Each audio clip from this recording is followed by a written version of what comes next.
প্রিয় বন্ধুরা, অনেক দিন পরে ওয়ান ডে রোড ট্রিপে বেরিয়ে পড়লাম। আমরা 4 জন কলিগ মিলে, আমি, সুমিতা, পারো আর অনি।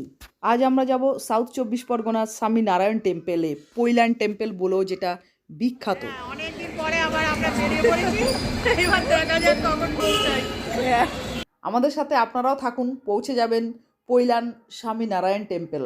গুড মর্নিং ডিয়ার ফ্রেন্ডস, আবার বেরোলাম রোড ট্রিপে, ওয়ান ডে রোড ট্রিপ। আমরা 4 জন কলিগ মিলে যাচ্ছি, আমি, সুমিতা, পারো আর অনি। এটা হচ্ছে গিয়ে খামারগাছি, ও আসছে, আমি ওয়েট করছি। আর সামনে ডুমুরদহ থেকে তুলবো পারোকে, তারপরে আবার শ্যামনগর থেকে তুলবো অনিকে। এরপর আমাদের আজকের গন্তব্য হচ্ছে পৈলান স্বামী নারায়ণ টেম্পল। পৈলান দেখো ডিয়ার ফ্রেন্ড, সুমিতা চলে এলো। বলো, হাঁপাচ্ছে। কুয়াশা কি চারিদিকে। Good morning. আজকে আমরা যাচ্ছি কলকাতা পৈলান স্বামী নারায়ণ টেম্পল। আরও গ্রুপে আরও অনেকে ছিল, কিন্তু আস্তে আস্তে সব কেটে গেছে। শেষ পর্যন্ত আমরা 4 জন আছি। আমি, সুতোপাদি, সামনে এখনো 2 জন উঠবে, পারমিতা দি আর অনন্দিতা দি। আচ্ছা, এবার আমাদের সাথে পারমিতা দি উঠলো ডুমুরদহ থেকে। কোথা থেকে উঠেছে বলো? ডুমুরদহ থেকে। চলো, আমরা 3 জন হয়ে গেলাম। এখন অনিকে তুলবো, এটা এখন একটু দেরি আছে, ওরা শ্যামনগরে তুলবো। আজ আমরা যে পৈলান মন্দির ঘুরতে যাচ্ছি, আমাদের অনেক দিনের ইচ্ছা যে যাব। তো আজকে যাই হোক সবাই একসঙ্গে ঘুরতে পেরেছি, যাচ্ছি, খুব আনন্দ লাগছে, ভালো লাগছে। এভাবে আমাদের ট্রিপ চলতে থাকবে। আমরা এসটিকে রোড ছেড়ে উঠে এলাম এবার কল্যাণী এক্সপ্রেসওয়েতে। দেখো, কল্যাণী এক্সপ্রেসওয়ে ঝাঁ চকচকে রাস্তা, কুয়াশা ভরা রয়েছে, একটু ফগি ওয়েদার। খুব জোরে আমি গাড়ি চালাচ্ছি না। আমরা শ্যামনগর থেকে অনিকে তুলবো। এটা আমরা এখন কাঁচরাপাড়া পেরোচ্ছি। কোথায় এলাম আমরা? কাঁচরাপাড়া। আমরা এখন কাঁচরাপাড়া বেরোচ্ছি। ব্যারাকপুর থেকে অনিদি উঠবে। শ্যামনগরে দাঁড়িয়ে আছে, ও ফ্লাইওভারটা পেয়ে গেলাম। আমি অনেকদিন পরেই যাচ্ছি গাড়ি নিয়ে। এখান থেকে দেখা যাচ্ছে বিমানবন্দর হচ্ছে গিয়ে 40 কিলোমিটার, আমাদের এয়ারপোর্ট দমদম এয়ারপোর্ট 40 কিলোমিটার। আর চারিদিকে ফগি ওয়েদার, দেখেই বোঝা যাচ্ছে ভালো ছবি আসছে না, তবে ভালোই লাগছে। মানে সুন্দর হয়ে গেছে, দারুণ লাগছে, দারুণ লাগছে। মানে রাস্তা তার আগে গেছি 6 মাস আগে, এই রাস্তাটাও ওপর দিয়ে ছিল না, আর এখন দারুণ সুন্দর রাস্তা। আর ফ্লাইওভারটাও প্রথম। হ্যাঁ, ফ্লাইওভারটাও প্রথম গেলাম, কারণ কাজ চলছিল। পুরো কমপ্লিট হয়ে গেলে চেনাই যাবে না। দারুণ সুন্দর রাস্তাঘাট হয়ে গেছে। বলো, পারোকে দেখাও, পারো বলো কেমন লাগছে? খুব ভালো লাগছে। রাস্তাটা একদম ঝাঁ চকচকে। হ্যাঁ, ঝাঁ চকচকে রাস্তা। এই রাস্তাটা ঝাঁ চকচকেই থাকবে, এটা আর কলকাতার মতো হবে না। ফ্লাইওভার হয়েছে তো। রাস্তাটা ওপেন হয়ে গেছে বেশিরভাগই। দেখো রাস্তাটা পুরো বাটার রোড রাস্তা, পুরো ঝাঁ চকচক করছে চারিদিকে। বাটার রোড খালি শহর পেরিয়ে যাচ্ছি। তবে হ্যাঁ, এই সকালবেলায় ফাঁকা, অন্য সময়। সামনে আমাদের দাঁড়াতে হবে বাসুদেবপুর মোড় অনেকে তোলার জন্য। আমরা দাঁড়াবো, অনেকে তুলবো। এখানে দাঁড়ালাম বাসুদেবপুর মোড়। এখন হ্যাঁ, টি ব্রেক চলছে, চা বিরতি। এখানে ওরা আবার দুধ চা খাবে না, ওরা লিকার চা খাবে। দেখো, বারো পোজ দেখো। আর অনেক জনও দাঁড়াচ্ছি, আবার ব্রেক নেওয়া। এখন চা খাচ্ছে, আমি দুধ চাই খাচ্ছি, বিস্কিট। ওরা লিকার চা খাবে, তাই ওরা ওয়েট করছে, চা বানাচ্ছে। তারপরে আমরা শ্যামনগর বাসুদেবপুর মোড়ে এখানে অনিকে তুললাম। অনি রয়েছে আমাদের সাথে। চা ব্রেক হলো, এবার আমরা স্টার্ট করবো আবার অনেকদিন বাদে। হ্যাঁ, অনেকদিন পরে আবার আমরা বেরিয়ে পড়েছি। এবার দেখা যাক কখন পৌঁছাই। আমরা একসাথে যাচ্ছি, আড্ডা দেবো, এটাই। চলো, পারো আবার ডবল চা নিল। আমাদের টিম কমপ্লিট।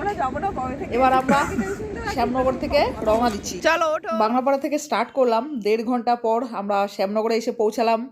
অনেকে তুললাম, এখানে একটু চা বিরতি নিলাম। এবার আমরা কমপ্লিট হয়ে গেলাম, টিম রওনা দেবো। ট্রি ব্রেক শেষ হলো, এবার আমরা আবার জার্নি স্টার্ট করছি। আর আমাদের ফুল টিম এখন হাজির। যদিও ছোট টিম তবু ফুল, 4 জনের ছোট টিম। চারজনই 400 লোকের সমান। হ্যাঁ কোনো অসুবিধা আমরা নেই। 4 জনের চলো 400 চা লোকের যেখানে সমান। বিরতি নিলাম সবাই আমাদেরকেই দেখছিল। হ্যাঁ, সেই। এখান থেকে আমরা স্টার্ট করলাম, এরপর সোজা গিয়ে থামবো বিরাটি পাঠানপুর মোড়, আমার ফ্ল্যাটে গিয়ে ওখানে একটু ব্রেক নেব। বিরাটি দেখো, আমরা বিরাটিতে এলাম। এর ডান দিকে যে একটা ইয়েলো কালারের ফ্ল্যাট, এখানে ফ্ল্যাটে একটু বিরতি নিলাম আমার, সবাই ওয়াশরুমে গেলাম, এরপর আবার গাড়ি ছাড়বো।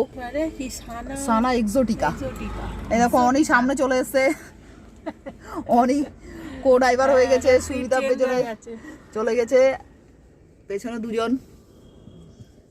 আমরা পাঠানপুর মোড় ছেড়ে বিরাটি মোড়ে উঠে গেলাম। এবার এটা দেখো কলকাতার জ্যাম শুরু হয়ে গেছে, এটা এয়ারপোর্টের ভিতর দিয়ে ঢুকে তারপর আমাদেরকে বেরোতে হবে।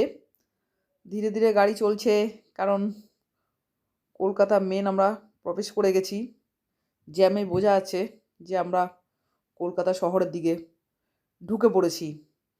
দেখো এটা হচ্ছে গিয়ে এয়ারপোর্টের ভেতর দিয়ে রাস্তাটা, গিয়ে তারপর সামনে দিয়ে আবার বেরিয়ে পড়বো। এই রাস্তাটা দিয়ে অনেকবারই গেছি, কারণ আমার ঝর্ণাদির ফ্ল্যাট, আমার ফ্ল্যাট, তপদির ফ্ল্যাট একই জায়গাতে, বিরাটিতে। তো আমরা এই জায়গা দিয়ে অনেক জায়গাতেই ঘুরতে গেছি, কলকাতাতে প্রচুর গেছি। জিপিএস লাগে না, মানে ঝর্ণাদি থাকে তাই জিপিএস লাগে না, কিন্তু এখন জিপিএস লাগাতে হলো, কারণ আমি গেছি কিন্তু মনে নেই, অত মনে নেই, কিন্তু জিপিএস চালিয়ে যাচ্ছি।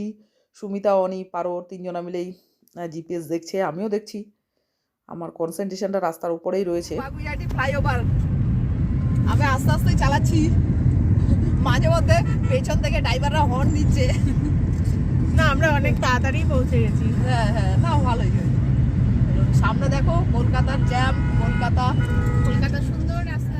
City of joy. এদিক থেকে পৈলান যাওয়ার দুটো রাস্তা হচ্ছে, একটা হচ্ছে মা ফ্লাইওভার, মা ফ্লাইওভার দিয়ে আমি গেছিলাম গতবার, প্রচুর জ্যাম পড়েছে, তাই এবার আমরা হচ্ছে কসবা দিয়ে যাচ্ছি। কসবা দিয়ে বলতে রুবি হসপিটালের পাশ দিয়ে যাব, এখানে একটু ভিড় কম হতে পারে, বা দেখা যাক। আগে তো মা ফ্লাইওভার দিয়ে গেছি, যদি দেখি যে লেট হয় এই জায়গা দিয়ে, তাহলে ফেরার সময় মা ফ্লাইওভার দিয়েই ফিরবো। এখন আমরা যাব রুবি হসপিটাল, মানে কসবার পাশ দিয়ে আমরা বেরোবো। এখান থেকে আর বেশিক্ষণ লাগবে না, কারণ এই রাস্তাটা আমরা একটু খবর নিয়ে এসেছি যে জ্যাম কম পড়ে, কিন্তু মা ফ্লাইওভার দিয়ে গেলে বেহালার ওপর দিয়ে প্রচুর জ্যাম পড়ে। তো যাই হোক, আর এখান থেকে বেশিক্ষণ লাগবে না, আমরা পৌঁছে যাব আর কিছুক্ষণের মধ্যে স্বামীনারায়ণ টেম্পল। আমরা পৌঁছে গেলাম স্বামীনারায়ণ টেম্পল, 11:30 বাজে। আমরা গাড়ি পার্কিং করলাম, পার্কিং করে, কারণ 12টার মধ্যে বন্ধ হয়ে যাবে, তাই আমরা ভেতরে চলে আসলাম মন্দিরের। আমরা দৌড়তে দৌড়তে এলাম, কারণ 12টার সময় বন্ধ হয়ে যাবে, 15 মিনিট আগে ঢুকেছি, ওই যে ওরা পোজে দাঁড়িয়ে রয়েছে। হ্যালো, মানে এত কষ্ট করে এসে মনটা জুড়ে গেল। এত সুন্দর জায়গা, এত সময় নিয়ে এলাম, এতক্ষণ ধরে এলাম, কিন্তু এখানে এসে সব ভালো লাগছে। ইশারা করছে বেরোনোর। 11:30 আমরা পৌঁছে গেলাম। এরপর আমি গাড়ি পার্কিং করে আস্তে আস্তে আরও 5-10 মিনিট, প্রায় 15 মিনিট মতো আছে, আমরা ঢুকলাম। ঢুকে মন্দিরের ভেতরে ছবি তোলা যাবে না, আর মন্দিরের বাইরে আপনারা তুলতে পারেন ছবি, কিন্তু ভেতরে ছবি তোলা যাবে না। আমরা এখন বাইরে এসে ছবি তুলছি। তো তাড়াহুড়ো করে এসছি, সবাই চলে গেছে, আমরা এখনো ফটো তুলছি। এখন আমাদের কখন তারা মারবে তখন আবার বেরোবো। তারা মারলে বেরোবো না, তার আগে বেরোবো না, তারা না মারা পর্যন্ত। এই হচ্ছে স্বামী নারায়ণ টেম্পল, পৈলান, অনেকে বলে জোকাতেও, জোকা থেকে ছাড়িয়ে কিছুটা আগিয়ে আসতে হবে। আপনারা এখানে আসতে পারেন, তবে 12টার মধ্যে মন্দির বন্ধ হয়ে যাবে, এবং মন্দির ক্যাম্পাসের মধ্যেই আর কাউকে রাখবে না, বের করে দেবে। আপনারা যদি প্রসাদ পেতে চান তাহলে আগে আগে আসতে হবে। সকালবেলা 8টা থেকে 12টা পর্যন্ত মন্দির খোলা থাকে, বিকেলবেলা 4টে থেকে রাত 8টা পর্যন্ত মন্দির খোলা থাকে। মন্দিরের ভেতরে ছবি তোলা যাবে না, বাইরে থেকেই ছবি তুলতে হবে। আমরা খুব একটা ভেতরে ছবি তুলতে পারিনি, কারণ সময় শেষ হয়ে গেছে। আমরা অনেক দূর থেকে, আমি বেসিক্যালি নবদ্বীপ থেকে এসেছি, সবাইকে তুলতে তুলতে, সেখানে খুব একটা সময় পাইনি, আমরা বাইরে থেকেই ছবি তুলছি। আর আপনাদের এখানে আসার জন্য কিছু প্রয়োজনীয় তথ্য আমরা তুলে ধরছি। আমরা তো এখানে রোড ট্রিপে এসেছি, বাই রোড। যদি আপনারা কেউ ট্রেনে আসেন তাহলে হাওড়া এবং শিয়ালদা নেমে প্রচুর বাস আছে, ডায়মন্ড হারবারের দিকে যাওয়ার বাসে চাপবেন। বাসের কন্ডাক্টরকে বলবেন যে পৈলান টেম্পল যাব, একদম রাস্তার উপরে, মেন রোডের ওপরে মন্দির, কোনো অসুবিধা হবে না। কন্ডাক্টর আপনাকে একদম পৈলান টেম্পলের সামনে নামিয়ে দেবে। এখানে গাড়ি পার্কিংয়ের সুবন্দোবস্ত রয়েছে, কোনোই অসুবিধে নেই। অ্যাভেলেবেল জায়গা রয়েছে। গাড়ি পার্কিংয়ের ফ্রি হচ্ছে কার পার্কিং 50 টাকা, আর যদি বাইক পার্কিং করেন তাহলে 20 টাকা নেবে। যদি এখানে বসে প্রসাদ পেতে চান তাহলে তাড়াতাড়ি আসবেন, প্রসাদের মূল্য হচ্ছে গিয়ে 150 টাকা। এবার আমাদের ফেরাল পাড়া, আমরা ফিরে যাচ্ছি, কিন্তু আমাদের এখনও লাঞ্চ হয়নি, আমরা লাঞ্চ করব। আমরা যে কোনো একটা রেস্টুরেন্টে ঢুকবো, তবে আজকে আমিনিয়াতে আমাদের লাঞ্চ করার ইচ্ছে আছে। প্রচণ্ড খিদে পেয়েছে, এবার লাঞ্চ ব্রেক নিতে হবে আমাদের। আমরা চলে এলাম তারাতলার আমিনিয়াতে, মেট্রো স্টেশনের পাশেই এই আমিনিয়া। খুব সুন্দর, একদম রাস্তার উপরেই রয়েছে, পার্কিংয়ের জন্য সুবন্দোবস্ত রয়েছে। দেখে মনে হয় না, কিন্তু আপনারা দাঁড়াবেন। আমরা দাঁড়ানোর পর ওনারা আমাদেরকে ডেকে নিলেন যে আপনারা কি আমিনিয়াতে ঢুকবেন? আমরা বললাম হ্যাঁ, তখন ওরা আমাদেরকে ডেকে নিল। গাড়ি পার্কিংয়ের ব্যবস্থা রয়েছে, কিন্তু দেখে মনে হবে না যে গাড়ি পার্কিংয়ের ব্যবস্থা রয়েছে, একদম রাস্তার উপরে। খুব সুন্দর জায়গায় রয়েছে কিন্তু। তারাতলা আমিনিয়াতে আমরা লাঞ্চ করলাম, এরপর মা ফ্লাইওভার ধরে আমরা ফিরে যাব। আমরা এখন মা ফ্লাইওভারের উপর দিয়ে যাচ্ছি। যাওয়ার সময় মা ফ্লাইওভার দিয়ে যাইনি, ফেরার সময় যাচ্ছি। মা ফ্লাইওভারের আরেকটা নাম আছে, নামটা হচ্ছে পরমাদ্বীপ ফ্লাইওভার। এটা মানে অনেক বড় ফ্লাইওভার। হ্যাঁ, এই ফ্লাইওভারটার দৈর্ঘ্য হচ্ছে গিয়ে 7.5 কিলোমিটার। ভারতের একটি দৈর্ঘ্য ফ্লাইওভার এটা, আর এটা এজেসি বোসের সাথেও যুক্ত আছে। এই ফ্লাইওভারটা র্যাম্প সহ যদি যোগ করা হয় তাহলে প্রায় 9 কিলোমিটারের ওপরে, আর এটা হচ্ছে আমাদের দেশের 4র্থ দীর্ঘতম ফ্লাইওভার। এই উড়ালপুলটি মাননীয় মুখ্যমন্ত্রী মমতা বন্দ্যোপাধ্যায় 9ই আগস্ট 1915 সালে উদ্বোধন করেন। এই মা ফ্লাইওভার কলকাতা তথা আমাদের ওয়েস্ট বেঙ্গলের সব থেকে বড় ফ্লাইওভার। আমরা এবার ফ্লাইওভার থেকে নিচে নেমে যাচ্ছি। এখন আমরা ইকো পার্কের পাশ দিয়ে যাচ্ছি। আমরা এবার আস্তে আস্তে, হ্যাঁ, শুধু এমনি দেখে, গাড়ি থেকেই দেখে চলে যাচ্ছি। আবার একদিন আসবো। রাতে কলকাতা খুব সুন্দর ভাবে সেজে উঠেছে লাইট দিয়ে, খুব সুন্দর লাগছে। সুন্দরী কলকাতা। কলকাতা সুন্দরী, আর আমরা নেতিয়ে গেছি। আর আমরা নেতে গেছি, ওই জন্য ব্যাক ক্যামেরায় আমরা। রাতের কলকাতা আমরা এনজয় করতে করতে চলেছি। ওয়ান ডে রোড ট্রিপটা আমাদের খুব সুন্দরই হলো। সারাদিন অনেক হুল্লোড় করলাম, মজা করলাম, মেলা দেখলাম, খুব সুন্দর লাগলো।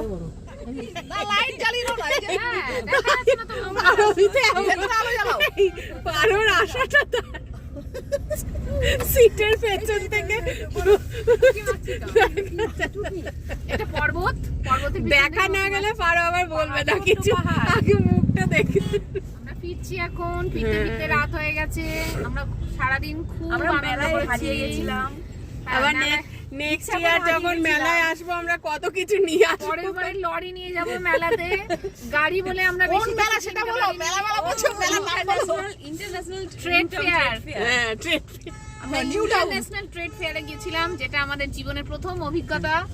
খুব ভালো লেগেছে। দেশি বিদেশি গয়না দেখে বলো। যেটা বুঝলাম, আমাদের পরের বার লরি নিয়ে আর লাখ টাকা নিয়ে আসতে আর হবে। হ্যাঁ, মোটামুটি লাখ টাকা নিয়ে টাকা নিয়ে আসতে হবে, তবে হবে। এবার আমরা বাজেটের মধ্যে তবে যেটুকু নাই পেয়েছি দেখে খুব আনন্দ পেয়েছি। আমাদের বাজেটের মধ্যে কিছু জিনিস আমরা কিনেছি, অনেক কিছু দেখাও জিনিসগুলো। কিনেছি। ব্যাগ করা আছে তো, ব্যাগ করা আছে। সোনাঝুরি থেকে মনে হয় সব খুলে খুলে দেখি। হ্যাঁ, ওরা একটু দেখাও। আমরা প্রচুর গয়না দেখে এসেছি, যেটা পরের বার আমরা কিনবো। চলো বাসুদেবপুর এসে গেলাম। অনি নেমে যাচ্ছে, অনি বাই বাই করো। টাটা হ্যাঁ, টাটা। হ্যাঁ দেখো যা কেনাকাটা করলো। অনি 7টা 8 মিনিট হলো। আমাদের আজ ওয়ান ডে রোড ট্রিপ শেষ হলো। আমি এমভি সুতপা বিভিন্ন সময় বিভিন্ন ধরনের অ্যাডভেঞ্চার নিয়ে আমি আমার এই চ্যানেলে হাজির হই। আপনাদের যদি আমাদের ভিডিওগুলি ভালো লাগে তাহলে সাবস্ক্রাইব করতে পারেন mountain blogs Sutapa, MV Sutapa.